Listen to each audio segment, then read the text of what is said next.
Hey guys, it's Woody the Unexceptional Gamer, and this is another episode in my Dissecting series. So there's two things I want to cover. One is about the game and one is about the series.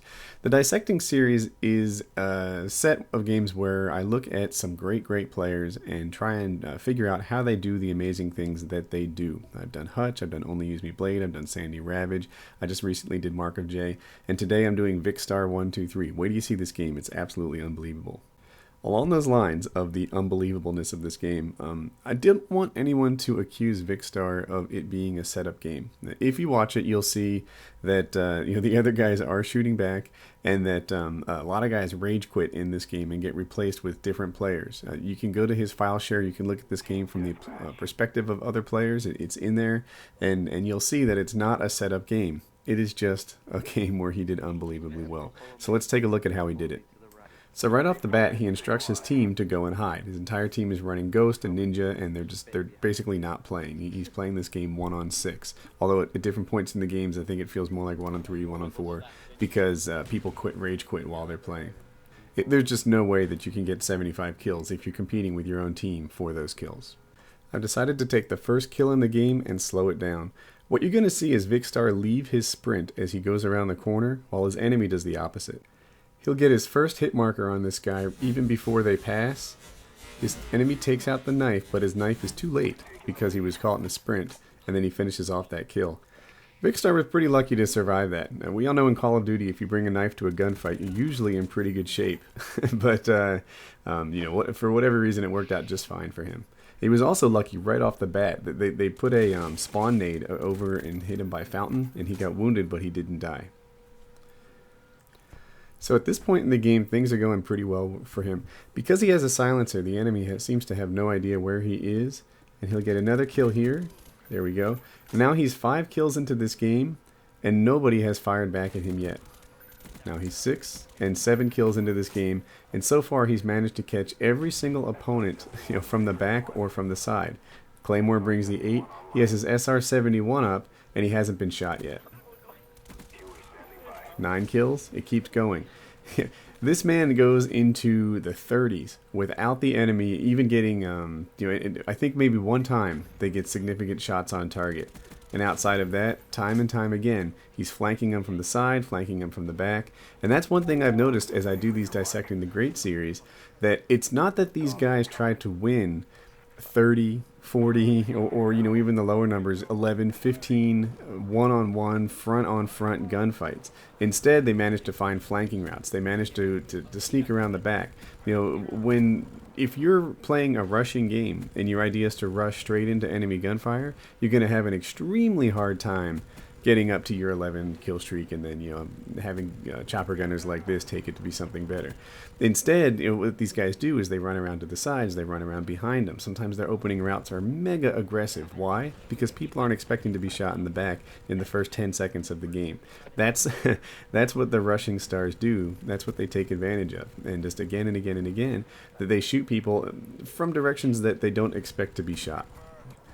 So Vikkstar uses the dog's chopper gunner theory. The counter to the chopper gunner, obviously, is to hide inside of a building until the danger passes. Then that's where the dogs come in. If the dogs get a kill, they can cause your enemy to respawn outside and give you some fresh targets. One thing I noticed that he did really well with his chopper gunners in this game is he prioritized people who freshly spawned. The people who freshly spawned are the ones that are most likely to come back with an anti-air class, like that poor fellow. And because of that, those are the guys you want. He was lucky there that he didn't run into a Claymore. He gets, of course, anytime you get a KD like this, there's going to be a certain amount of luck into it. And he could have been more careful in checking his corners. I don't know if he somehow knew that there wouldn't be a Claymore in that room, but to me it looks fortunate. And then here we are. You can see the power of the silencer in this game a lot. I missed his nade. He's shooting these guys. He just got a kill, and then that guy was blissfully unaware that he was there. If he had popped up on the HUD, or the HUD, then they would have certainly turned to his direction, and he would have had to win a more difficult gunfight. That guy was going for the knife, and it didn't work out. So I just want to point out, now I know there's been a chopper gunner and dogs, but this man has had 33 kills in a row, and he has probably only won maybe 3 or 4 head-on-head gunfights. Here's another one where he won a head-on-head gunfight. most of the time that he's getting these kills, he's managing to get behind them. He's managing to find them blissfully unaware. That poor guy's like a private. Also, if you watch the kill feed, you'll see people quit out of this game constantly. I bet, I don't know, even though there's only 6 people on the other team, it felt like there were 6 or 8 quitters going along the way. You can maybe count it and let me know in the comments. So coming up here, he sees this claymore. Now, knowing there's a claymore there, you can pretty much tell where the bad guy is going to be. And he drops a nade right on him. That nade would be less effective in an objective type game, where Flak Jacket is more common than the other first tier perks. But in TDM, where Ghost is all over the place, or maybe a scavenger, that nade's going to work a lot. And here's a guy, he was lucky to win that gunfight. But you know, he's catching his opponents in sprints while he's working his way around the corner without sprinting so much. I don't know if he heard. Yeah, he must have heard him because he went after him like that. And he gets a 2-piece. Nicely done.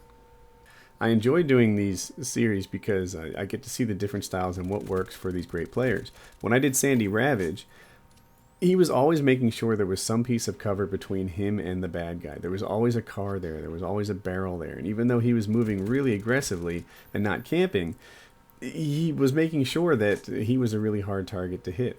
When I watch Vikkstar in this game, it's all about the flanking. He's always managing to catch his opponents as they run past, as they are on the side. And yeah, he catches this guy and he's stunned. Oh, he was lucky. He was lucky. or skilled, you know, more skilled than his opponent because his shots were on target and the other guy wasn't. Here's another case where he took a couple bullets, but managed to win this gunfight. I noticed that Vikkstar was running Ninja, and I'm pretty sure he's sound whoring really aggressively in this game. Without enemy gunfire, or I should say without teammate gunfire, this is a pretty quiet game type. It's almost search and destroy like. He's wearing Ninja and his teammates aren't shooting at anybody, so the only sound is his own feet and that of his enemies clonking around. If you're good at sound whoring, and it takes a couple weeks to develop the skill, then it can be almost like having a permanent UAV. That's how he's flanking these guys all the time. That's how he's managing to catch them on the side. That's why you know, he knows to stop as he doesn't sprint around corners, but it doesn't get him there. And that's his. I'll give away a spoiler here. I think I've done it already. That's his only death of this game. Thought I'd take a look at that death, rewind it back, and see what went into his decision making as that happened. Okay, so we'll rewind this real quick. And now look at the situation that we're facing here. He has smoke on the far side, so he knows he's about to get rushed from his left flank. He sees 2 guys in here, one of which is aiming at him. He starts shooting, and he misses the claymore. So, you know, when I first saw this, I thought, oh man, what a bummer. You know, he was situationally unaware there, and he ran past the claymore. But then as I saw it again, it seemed a lot more forgivable. Like, yeah, there was smoke there. He knew he was about to get rushed from his either left flank or straight on, depending on the situation, depending on how you look at it. And, you know, and there was also a guy who was aiming his gun at him. So that's why he had to play so aggressively. There was no other way to survive that situation. If he were to play Mark of J style, he would have just about committed suicide the moment that that he finished his first air power. But instead, he was going for the 75-0, didn't quite get it, but still a very much a good game. So that guy was running a sniper. That helps a lot when you're trying to win your gunfights. There's a sequence coming up here where he's about to get... Oh, by the way, I know he hears this guy. He did a stun check. When you run Scavenger, you can do stun checks all the time because you're constantly picking up new nades and stuns. You might be surprised at just how often you get refilled. And watch this sequence coming up. At first, he spots one guy, and he goes for that kill. And then he sits there and commits to these kills as 2 more line up. When he runs out of bullets, rather than going back to that window and trying to finish it, he pops out in another window. Now the enemy gets a delayed version of where he is. That's why the enemy's shooting at the old window. They don't quite know that he's switched yet. And now he finishes off the 3-piece. That works a lot in a ton of situations. It's a great thing for Call of Duty because it allows you to move. It gives an advantage to the guy. If I'm sitting there looking through a doorway and you're the guy who's moving and shows up in the doorway, I'm the last to know that you're in that doorway. It's not about my reaction time. It's about the game's latency. So when you move into that window and get your shots, knowing full well that the other guy is going to be there, then you have an advantage over me, not just in knowing that in controlling the engagement and enforcing the terms of the engagement, but you also have an advantage in that I have delayed information on when that comes up. If you duck down behind a barrel, then pop your head up and go for that shot, I don't know that you pop that head up as soon as you've done it because there's a delay there. So here he is again working his chopper gunner and dogs combo. Those dogs are going to get people out of the buildings when he wants them out, and ooh, he almost kills himself right there. But instead he goes for another target, and he's lucky that he found a decent hiding spot. That guy was probably super motivated to get himself indoors and away from the chopper gunner, which is why he sprinted instead of noticing that guy. Triple kill. So while the chopper gunner runs, I'm going to cover some of the keys to his success here. I think it was actually kind of sort of a benefit that his other team wasn't playing. It allowed him to take sound whoring to the next level. The only noise on this whole game was his enemies and his own and himself. If you had teammates and enemies shooting at each other, constantly making noise, then he wouldn't have been able to sound whore. He wouldn't have been able to have that that bat-like echo location that he used in this game to be constantly flanking the bad guys. The other thing, he used the chopper and dogs together to get the most, make them as effective as he could be. And watch this final kill cam coming up here. Watch how nervous he was and how awkward his shooting was. A little to the left, a little to the right, spray, spray, spray, with all your might.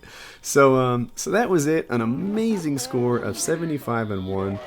Lots of guys you can see quit out. He was fortunate that the enemy wasn't filled with Marker J-like players, but really well done. Congratulations to Vikkstar, 75-1. I think 75 is the highest KD I've ever seen in a non-setup game in Call of Duty on any level.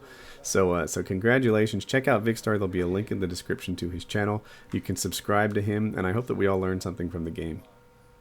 Okay, and now for videos you may not have seen. On the left, you have my Dissecting the Great series. It's more videos just like this one. I've looked at Only Use Me Blade, Mark of J. I've looked at the Mighty Hutch. You guys all know Hutch from Respawn. I've looked at Sandy Ravage. I've looked at Socrates. A lot of the best players on YouTube are on this series, and it's a really cool thing. I break down their game just like I did in this and figure out how they did what they managed to do all the time. On the right is Mail Monday.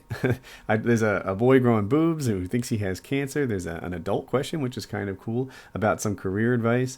And then another guy who asked for some advice on how to get girls. So good video, I think. I hope that you enjoy it. And don't forget to click like on this if you like the video. That it always means a lot to me. It helps out a ton. And yeah, pick one, watch it, and have a nice day.